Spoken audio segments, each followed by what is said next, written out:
The UFC Vegas 72 did wrap up today at the time of recording, and these are all of the fights that I think are going to be next after the card. I apologize, it will be a little bit quieter than normal. I'm recording after midnight. I'm praying I don't wake up my flatmates.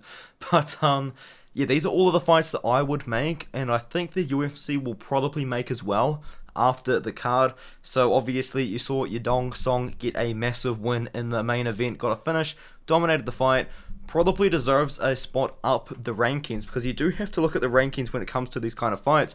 And Song Yadong, he just beat the number 10 Ricky Simone. Now he's probably wanting to look at Rob Font like Marlon Vera, guys that he's called out, maybe even Piotr Jan. I've done him dirty. Someone's got to do it. Someone has to fight Umar Nurmagomedov, and it might be Song Yadong. It genuinely might be Song Yadong. Umar Nurmagomedov is desperate for an opponent. He's desperately trying to find opponents. Everyone seems to be ducking him. Song Yadong, I think the Song Yadong that fought Ricky Simone would have a lot of success against Umar Nurmagomedov, honestly, and that would be a fun fight. I really want that fight to happen, actually, but otherwise, what I think is more realistic probably is Song Yadong versus Marlon Vera, or maybe Song Yadong versus Rob Font. I think they're way more realistic matchups, but I don't know, I've just got a feeling that Umar Nurmagomedov's going to be his next opponent. We move on to the co-main event. Caio Borralho beat Mikhail Oleksiejczuk. He wants a ranked opponent. He called out Derek Brunson. I don't think Derek Brunson is going to fight any young up-and-coming guys, and even then, I think Caio Borralho will destroy Derek Brunson. I know Brunson just had a pretty competitive fight with Dricus du Plessis, but that's not a credit to Brunson. Dricus du Plessis looked terrible in that fight. Honestly, dude, Brunson's like 40 years old. It's crazy that he made it so high up the rankings. But Caio Borralho, I've got a more fun matchup. You know what I mean? It's going to be Andre Muniz. Once again, you have to look to the rankings. Caio Borralho is sitting outside the rankings. He has earned an opportunity to get a ranked opponent. You look at the middleweight rankings, Andre Muniz is sitting there right now at number 14. Allen has a fight booked. Actually, no, Allen doesn't have a fight booked. That's a fight. Caio Borralho maybe fights Brendan Allen on short notice in the main event. You could definitely do that, I feel like. Maybe if you paid Caio Borralho a decent amount. But the matchup that I had set up is the Andre Muniz matchup. But the Brendan Allen matchup all of a sudden might make sense. Put it short notice main event. Allen's looking for an opponent right now. You really could do that, honestly. Short notice main event. Or do the Andre Muniz matchup. Or you want to give him number 8, Derek Brunson. I think Derek Brunson's going to set up for a long time, man. Maybe you could have him beat Muniz if he can get past him, and then fight Derek Brunson. I think Derek Brunson isn't fighting anytime soon. Caio Borralho probably wants to fight like within the next 3 or 4 months. We move on. Rodolfo Vera just beat Cody Brundage. Pretty good win for him, and he is ranked pretty low in the rankings, and this opponent that I have given him is way higher up in the rankings than Rodolfo Vera, but it's a fight that makes sense, and it's a fight I'm surprised we haven't got yet. It is the legendary GM3 taking on Rodolfo Vera. GM3, some of the most submissions in the UFC history. In total in his career, he's got 27 submissions. He's a great grappler. I genuinely don't think he has fought Rodolfo Vera in his career, and I feel like it's a good fight to make. Like, two of the most submission guys in the middleweight division right now.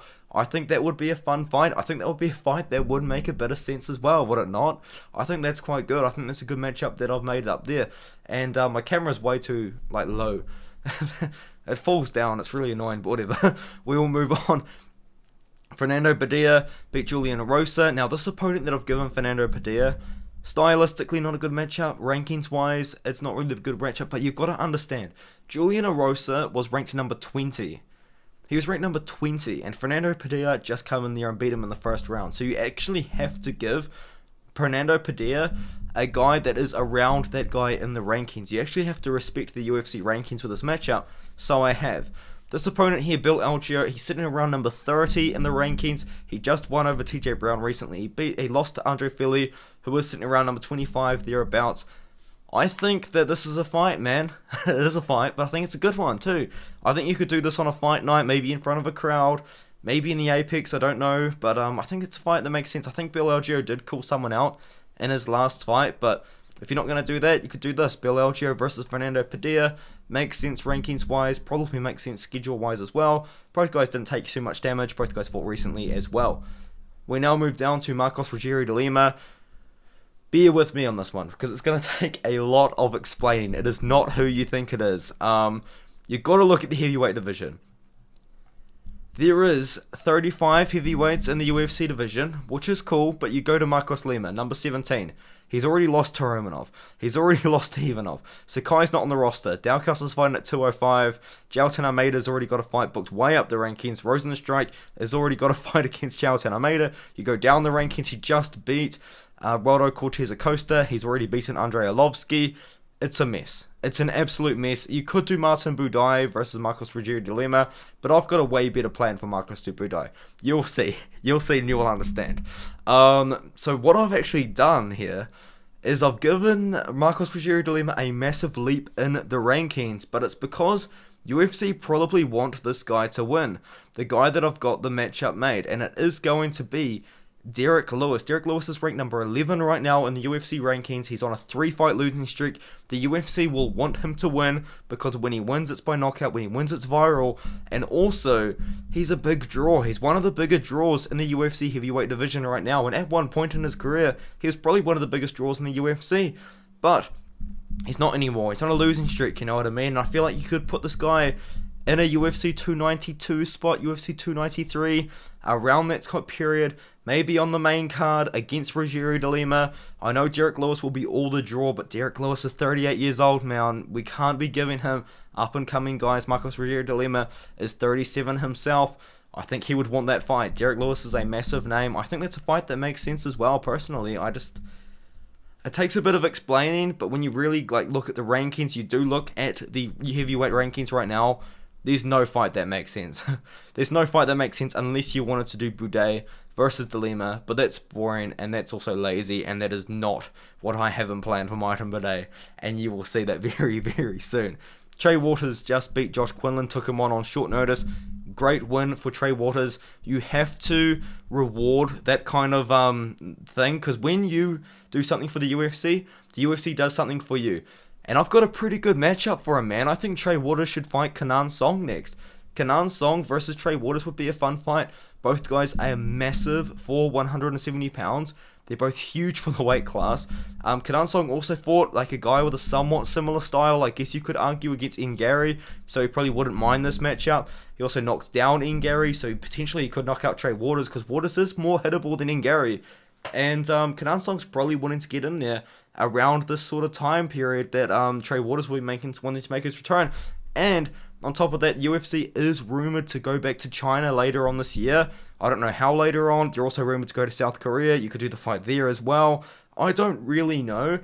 Or you could just do this in the USA. But Kenan Song versus Trey Waters is what I'm thinking. I like that matchup. Now, Martin Buday. Here's my thinking with Martin Buday. He is 12-1. And he is terrible. He is terrible. He's boring. No one wants to watch his fight. This guy will never be a draw.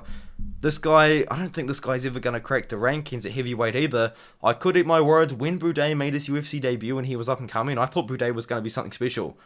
He's boring, man. Buday is boring. No one cares about this guy.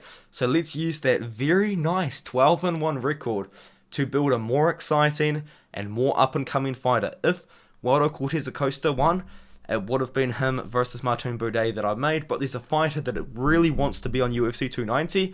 Martin Buday, not UFC 290 ready whatsoever, because he's so boring and we don't want to kill the hype of the card. But this fighter against Martin Buday would finish the fight and he would knock him out, and that is Justin Tuffer. He is 29 years old, 2-fight first round KO streak, 29 years old at heavyweight, super young, 6 wins by KO. He would knock out Martin Buday. He just would. Like, Jake Collier's landing on Buday, Justin Tuffer's going to land on Buday. Buday doesn't go for takedowns. Tuffer doesn't want the fight on the ground. Tuffer would knock out Martin Buday, and it would be a fun knockout. That's a fight that makes a lot of sense to me. And there's so many Australians on UFC 290. I don't really know why, but why not just put another one on there? Justin Tuffer versus Martin Buday. Martin Buday didn't really take too much damage. He's slow, he's boring. We don't want Martin Buday to climb the rankings. Let's kill him off with a young prospect. Justin Tuffer, 29 years old, is young for heavyweight. He would knock Martin Buday's lights out, would have a star in Justin Tuffer, and we can use him to be like the next Taito Ivasa, you know what I mean, for example. So I like that. I like that a lot. Cody Durden beat Charles Johnson. I picked Charles Johnson. Good stuff, Cody Durden. He looked really good. If Charles Johnson won this fight, I would give him this opponent as well. Cody Durden wants a ranked opponent. I am so sorry, Cody Durden. But it's actually a winnable matchup, man. Like, this is what I'm thinking. Asu Almabayev was very recently signed to the UFC, and he does not have a fight booked. Now, Azat Maksum was also signed to the UFC recently, and he has a fight booked. Asu Almabayev is 17-2.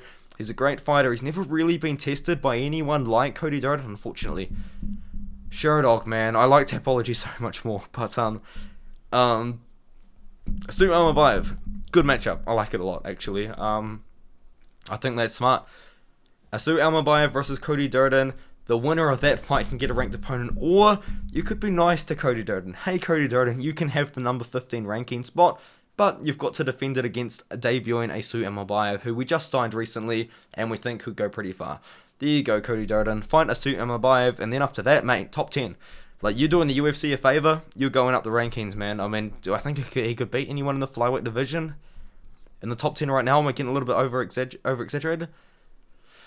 Him and Matt Schnell would be a fun fight, or David Dvorak, but he's going to have to get it through Asu Almabayev first. I like that matchup. I think that's a fight that makes sense. Now we move on.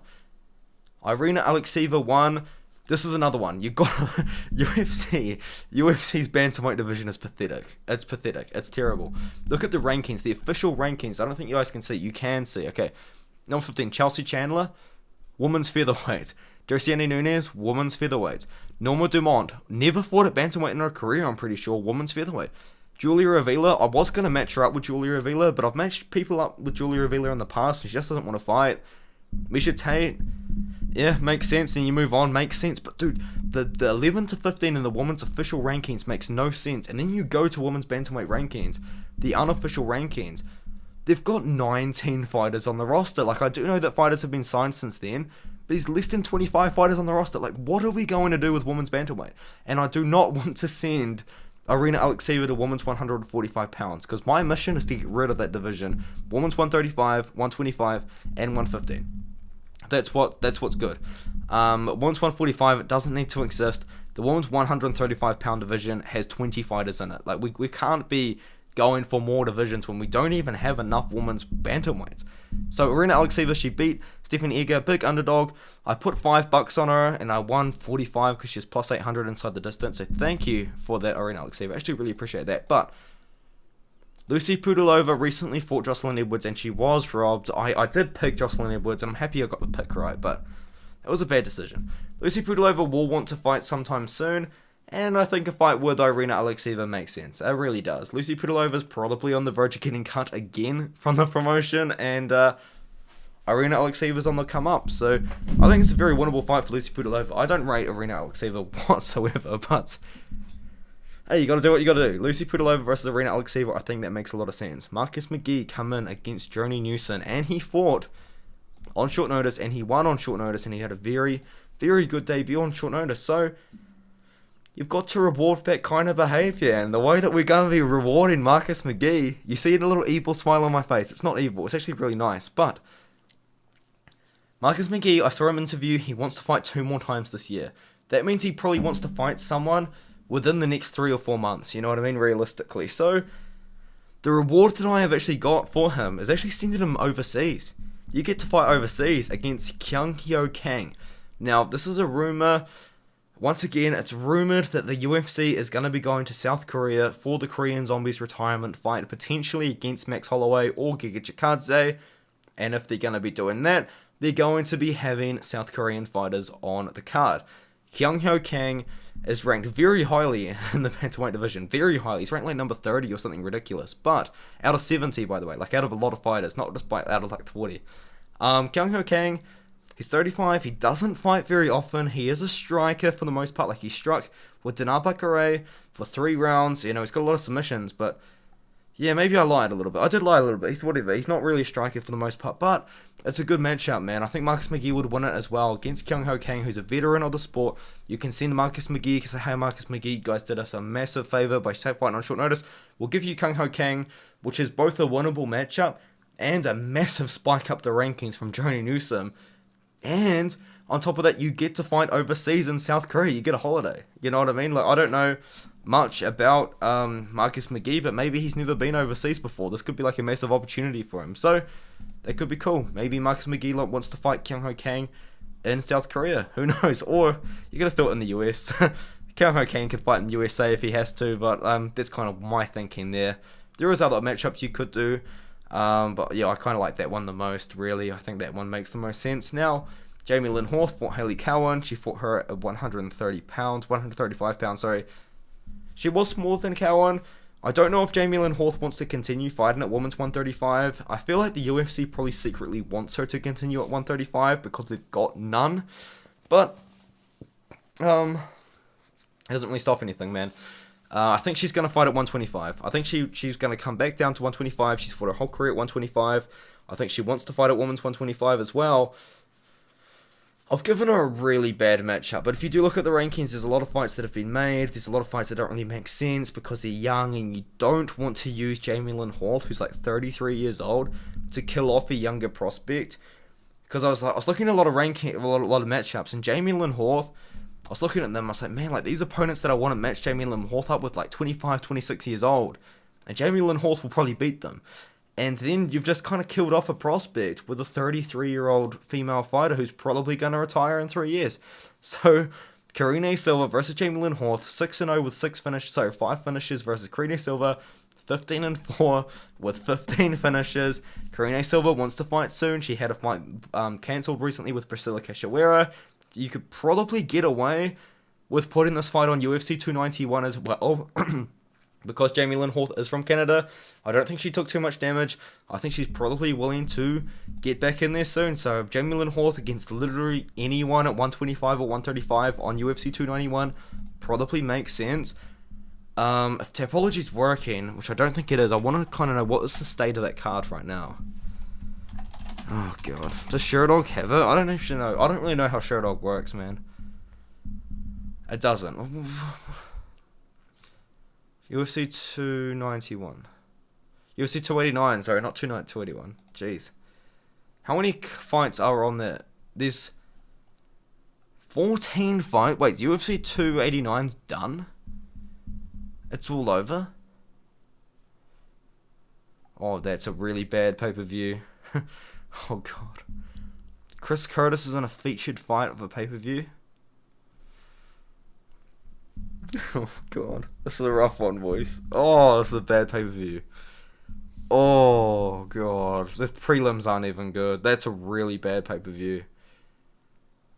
You could probably still put this fight on it, honestly. It would make a 15-fight pay-per-view at least. 15-fight pay-per-views are fun. I know Charlie Olives is on the card and Stephen Thompson's on the card. But aside from that, mate, you're really working with absolutely nothing.